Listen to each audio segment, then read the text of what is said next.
이번 올해 가면 돈 많이 깨진대요. 어머니가 알아서 하셔야죠.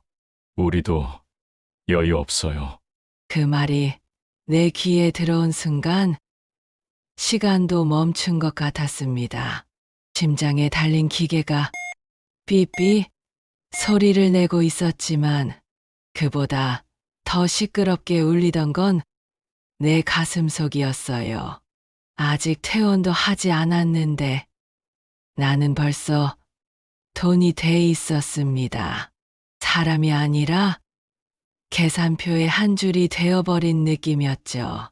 안녕하세요. 저는 올해 73 김선옥입니다. 서울 근교에서 오래 살다가 얼마 전 작은 지방 소도시로 내려왔어요. 남편은 10여 년 전에 세상을 떠났고 그 뒤로는 아들 하나 믿고 살았습니다. 남편이 세상을 떠난 뒤 저는 매일 바쁘게 살았습니다. 애 키우는데 엄마 도움이 필요하다는 말에 짐도 싸지 않고 바로 아들 집으로 들어갔어요. 그때는 행복한 줄 알았습니다. 손주가 제 무릎 위에 앉아 웃던 그 얼굴이 내가 살아야 할 이유였거든요. 매일 새벽 5시면 눈이 저절로 떠졌습니다. 허리가 굳은 나무 토막처럼 아파도 손주 도시락을 싸야 하니까 일어나야 했어요. 주방불을 켜면 형광등이 깜빡이면서 희미한 소리를 냈고 어젯밤 설거지에서 남은 물비린내와 김치 냄새가 섞여 코를 찔렀습니다.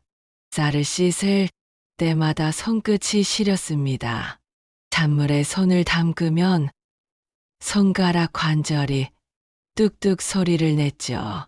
그럼에도 도시락을 싸며 혼잣말로 중얼거렸어요. 그래도 애가 학교 가서 잘 먹으면 됐지. 그렇게 하루가 시작됐습니다.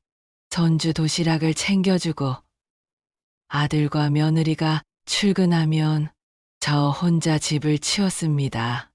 빨래, 청소, 음식 준비, 분리수거까지 거의 가정부나 다름없었지만 그래도 가족이니까라는 말 하나로 스스로를 위로했죠.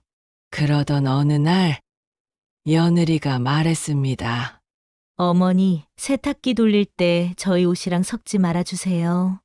요즘은 섬유유연제 냄새도 다르고 애가 예민해서요. 그때 잠깐 웃으며 넘겼습니다. 하지만 그 말이 마음에 남더군요. 나는 그 집의 식구가 아니라 관리 대상이 되어버린 것 같았어요. 그런데 그날이 왔습니다. 장이 떨어져서 마트에 갔다가 갑자기 눈앞이 하얘졌습니다. 손에 들고 있던 바구니가 떨어지고 사과 몇 개가 바닥을 굴러갔어요. 아, 쓰러지는구나. 그 생각이 마지막이었습니다.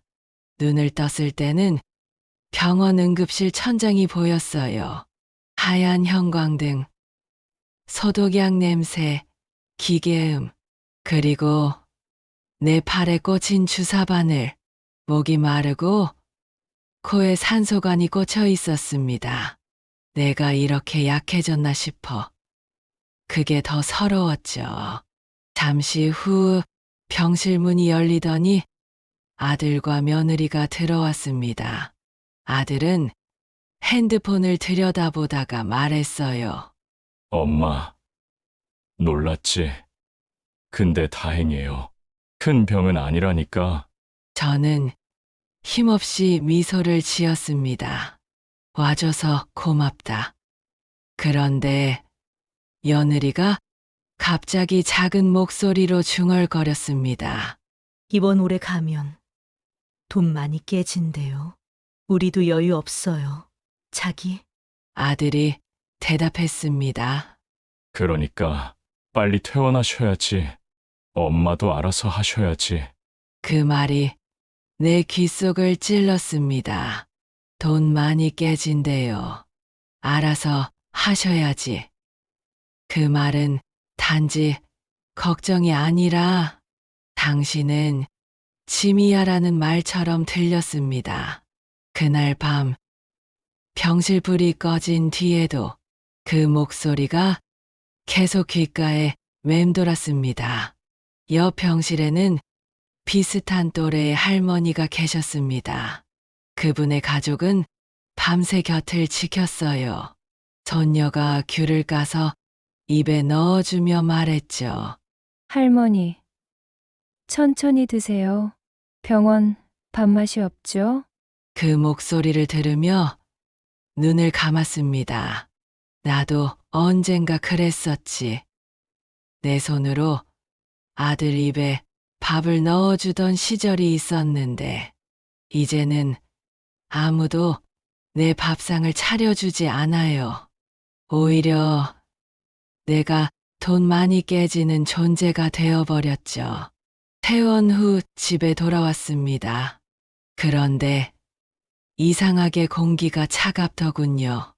식탁 위에는 내 밥그릇이 없었고 냉장고 구석엔 어머니 반찬이라고 적힌 작은 통이 있었습니다. 며느리가 냉장고 문을 닫으며 말했어요. 어머니 반찬은 이쪽이에요. 저희 거랑 섞이면 곤란하니까요. 그 말에 가슴이 쿵 내려앉았습니다. 이 집은 내 집이 아니구나. 그제야 확실히 느꼈습니다. 그날 밤 불 꺼진 거실에서 창밖 불빛을 보며 생각했습니다. 이대로 늙어가면 나는 결국 민폐가 되겠구나. 눈물이 흐르기 시작했습니다. 서러움이 아니라 허무함 때문이었죠. 내가 누구를 위해 이렇게 살아왔는가? 남편을 위해, 자식을 위해, 손주를 위해. 그런데 내 이름은 어디에 있었을까? 다음 날 저는 은행 통장을 꺼냈습니다. 국민연금, 기초연금, 남편이 남긴 보험금. 많지 않았지만 나 혼자 살면 충분했어요. 그날 바로 부동산에 전화를 걸었습니다. 혹시 실버형 임대주택 있나요? 조용하고 햇살 잘 드는 곳이면 좋겠어요. 내 목소리는 떨렸지만 마음은 이상하게 평온했습니다. 그래. 나 이제 내 인생을 살아보자.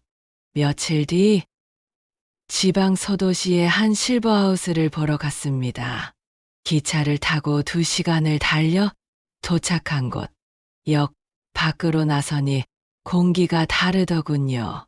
바닷바람에 섞인 짠내가 코끝을 스쳤습니다.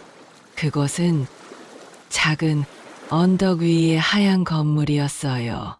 창문마다 작은 화분이 놓여 있었고 마당에는 강아지 2마리가 꼬리를 흔들고 있었습니다. 관리인 아주머니가 웃으며 말했어요. 혼자 사시기 좋아요. 다른 분들도 다 비슷한 연세세요. 그 말에 마음이 놓였습니다.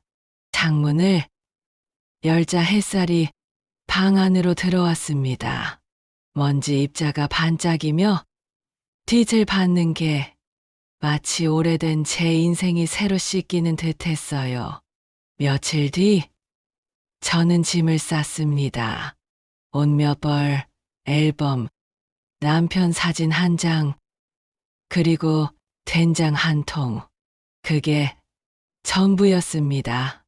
짐을 싸는 제 손을 아들이 보더니 놀라서 말했습니다. 엄마, 진짜 가신다고요? 왜 이렇게까지 하세요? 저는 손을 멈추고 천천히 대답했습니다. 나는 앞으로 누굴 민폐라고 부르지 않을 거야. 그리고 너희도 나를 민폐라고 부르지 마. 나는 비용이 아니라 사람이다. 아들은 아무 말도 못했습니다. 며느리는 고개를 숙였죠. 손주만이 제 손을 잡으며 말했습니다. 할머니, 우리 집 놀러 오세요. 그 말이 그날 하루의 위로였습니다. 이사 날 지방행 기차 안에서 창밖을 봤습니다. 이사 논과 밭이 지나가고 산이 보이고 이사 하늘이 참 넓었습니다. 이사 도시에서는 볼 수 없던 하늘이었죠. 그 하늘을 보며 생각했습니다. 이제야 숨을 쉴 수 있겠구나. 새 집은 작았지만 깨끗했습니다. 창문을 열면 바람이 바다 냄새를 실어왔고 밤엔 파도 소리가 자장가처럼 들렸습니다. 전날 밤 침대에 누워 천장을 봤습니다. 아무도 문 두드리지 않고 아무도 내게 뭐라 하지 않았습니다. 오로지 나만의 시간, 그게 이렇게 귀한 줄 이제야 알았어요. 다음 날 아침 작은 전기밥솥에서 밥이 익는 냄새가 났습니다. 된장국을 끓였습니다. 물소리가 보글보글 된장 냄새가 퍼지며 방 안을 채웠습니다. 그 냄새를 맡으며 문득 웃음이 나왔어요. 그래, 이게 사는 거지. 식탁에 앉아 국을 한 숟가락 떴습니다. 입안에 퍼지는 구수한 맛, 그 따뜻한 한 숟갈이 내 지난 세월의 위로처럼 느껴졌습니다. 창문 너머로 햇살이 들어와 내 손등을 비췄습니다. 그 순간 마음이 평온했습니다. 외로움보다 모욕 없는 고요함이 더 달콤했습니다. 가끔 아들이 전화합니다. 엄마, 혼자 계시면 불편하지 않아요? 괜찮다. 불편한 건 없어. 대신 마음은 편해. 전화기 너머로 잠시 침묵이 흐릅니다. 엄마, 미안해요. 그때는 제가 몰랐어요. 괜찮다. 아들아, 늦게라도 깨달으면 된 거야. 그 말을 하고 나서 전화를 끊었습니다. 눈물이 났지만 이번엔 슬퍼서가 아니었습니다. 비로소 이해받은 기분이었거든요. 지금 저는 매일 아침 바닷가를 걷습니다. 조그만 강아지 한 마리가 따라옵니다. 파도 소리를 들으며 천천히 걷는 그 길이 이제 제 인생의 길 같습니다. 나는 이제 누굴 원망하지 않습니다. 누구를 위해 살지도 누구에게 기대지도 않습니다. 그냥 오늘 하루 내가 만든 된장국 한 그릇이면 충분합니다. 여러분은 사랑이라는 말을 들으셨나요? 아니면 비용이라는 말을 들으셨나요? 저는 이제 제 자신에게 이렇게 말합니다. 선호가, 너는 비용이 아니라 사람이다. 여러분도 용기 내보세요. 인생은 남 눈치 보며 살기엔 너무 짧습니다. 댓글로 여러분의 생각을 남겨주세요. 우리 서로 응원해요. 구독과 좋아요는 혼자 서 보려는 모든 어르신들에게 큰 힘이 됩니다.